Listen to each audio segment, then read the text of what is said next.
Welcome to the Nebraska Soybean Board Weekly Market Roundup, being brought to you by Nebraska soybean farmers and their checkoff. I'm Susan Littlefield.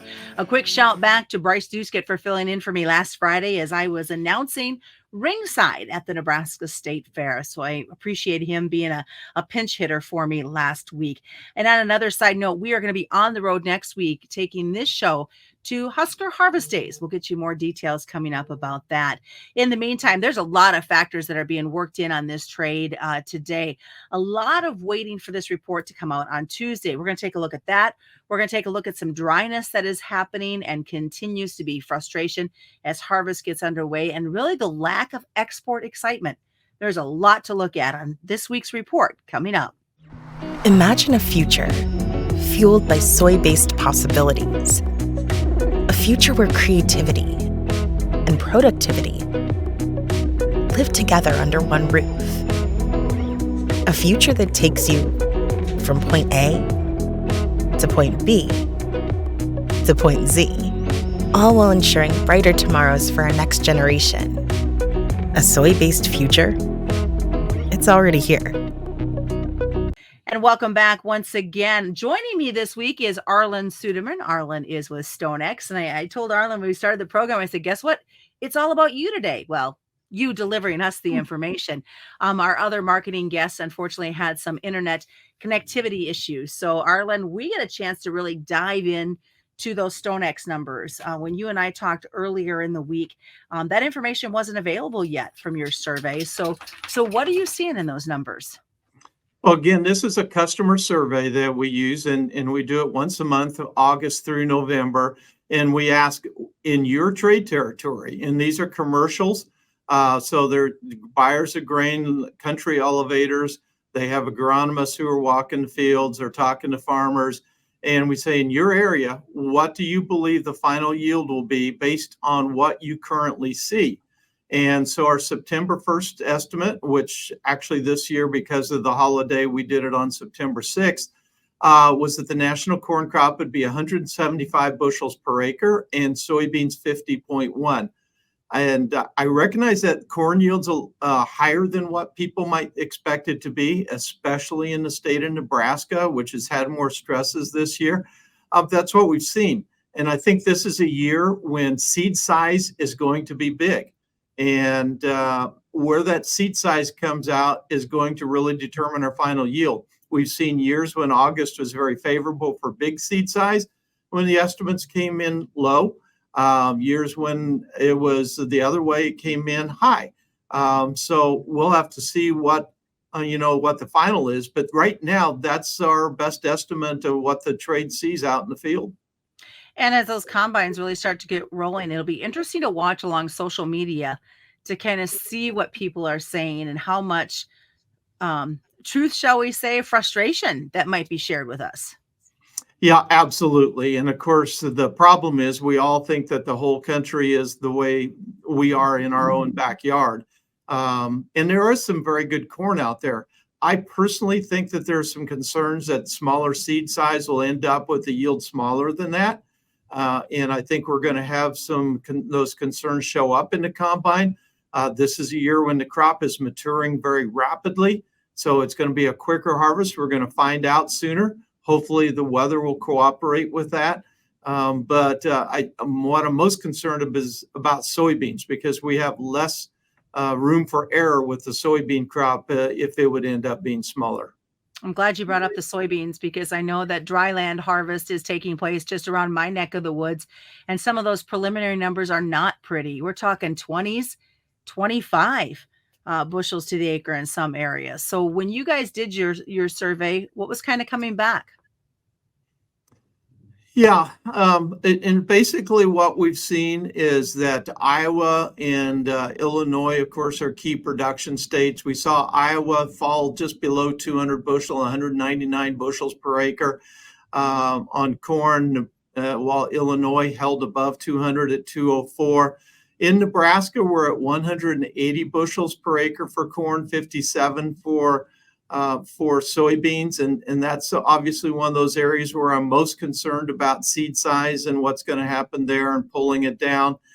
So it'll be interesting to see how we go forth from here and where the numbers go. And of course, we'll be redoing the survey on October 1st.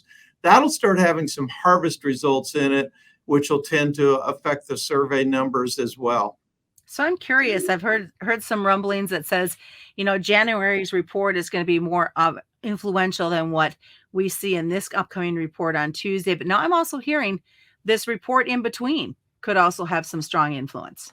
I would say this September report and the January report will be most influential because this will be our first report with a comprehensive field sampling process to really tell us. Until now, it's been, what does the field look like? What are the crop ratings? What's the weather going to be like? What are the weather models saying? We've had some random sampling. Even the Pro Farmer Crop Tour, as extensive it isn't near as extensive as what this is. And that tour doesn't even, it misses a lot of key production areas as well. And we've talked about why that is, and there are good reasons for that. But this will be the most extensive sampling to date. This really sets the base. And then there will be adjustments to it in January. As the year unfolded, I said back in July that I thought this would be the year when we have a lot of variability in private estimates.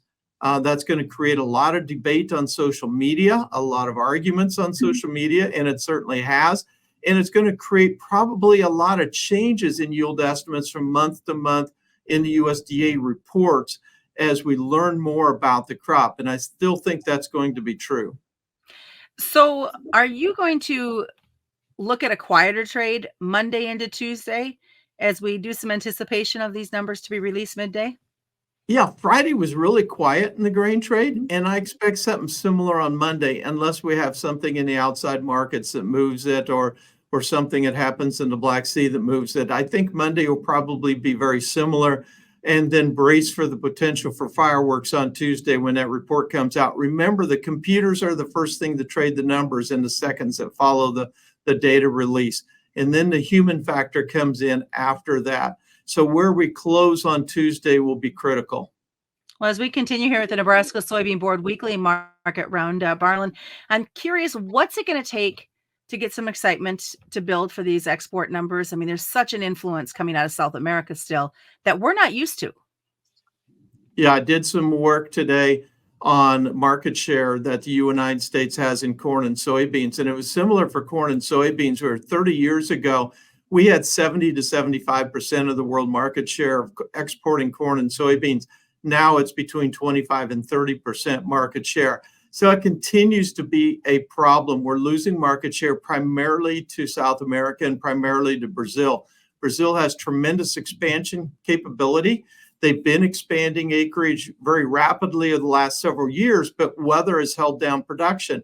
Well, this is a year when weather didn't hold down production. It cooperated. And so all of that expansion in area really came to fruition in higher production this year, taking market share away from us. And unfortunately, I think that's going to continue. And so we need to continue to focus on expanding domestic demand.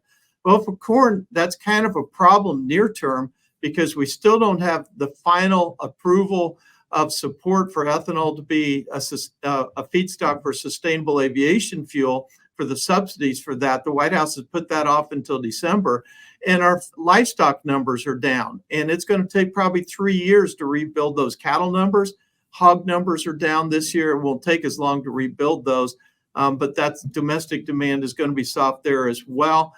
And to offset the loss of export demand, soybeans, fortunately, we have good domestic demand. I think USDA is understating that right now.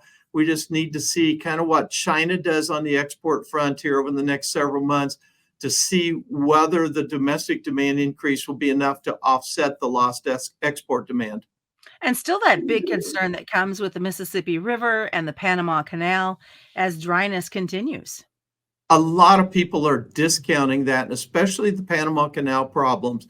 And it adds cost and it adds delays to whatever goes through the Panama Canal. We can't ship everything through the Pacific Northwest. We need the Gulf. That's our main export terminal. And anything going to Southeast Asia has to go through the Gulf or go all the way around South America or around Africa. And it's going to add about 30, 35 cents a bushel minimum in order to take the longer routes. What else are you looking at from a livestock perspective? You talked about those numbers being down. The grain usage isn't going to be there. How do you see this rebuilding process starting to take place for the cattle? Yeah, we expect to see the cattle industry start to rebuild in the fourth quarter of this year, depending on the weather patterns, if they do what we think they're going to do, et cetera. That means holding back heifers and slowing cow slaughter. That holds even more beef off, further tightens the beef supply. So far, domestic demand has held up really well, much better than what we anticipated. But at some point, prices are going to get to the point, be it just because of prices for beef and or a decline in the economy where the consumers start moving down the value chain, which will actually support the hog industry at the expense of the cattle industry. Right now, we're also filling the holes in supply with increased imports. Our increased imports out of areas like Australia and New Zealand have almost doubled. So that's filling the void right now. But it's going to be a 3-year process getting the industry whole once again. And I heard that the demand for hamburger, though, continues to grow with the consumer. Yeah, exactly right. The first thing we see is a decrease in demand for steaks moving toward hamburger. And then beyond that, it moves to pork and to poultry. So that's one of the stages that the consumer is going to go through in this process. Lots of great stuff that we talked about today, Arlan. I appreciate you going along for this ride solo. I want to ask, what's the best way if somebody wants to have a further conversation with you or follow you on social media? How do they do it? StoneX.com or on X, which used to be Twitter. My handle is Arlan, Arlan FF101. Well, thanks so much for Arlan Suderman joining us. So as we always remind you, commodity futures and options do involve a substantial risk of loss, not suitable to all investors. And that's the Nebraska Soybean Board Weekly Market Roundup.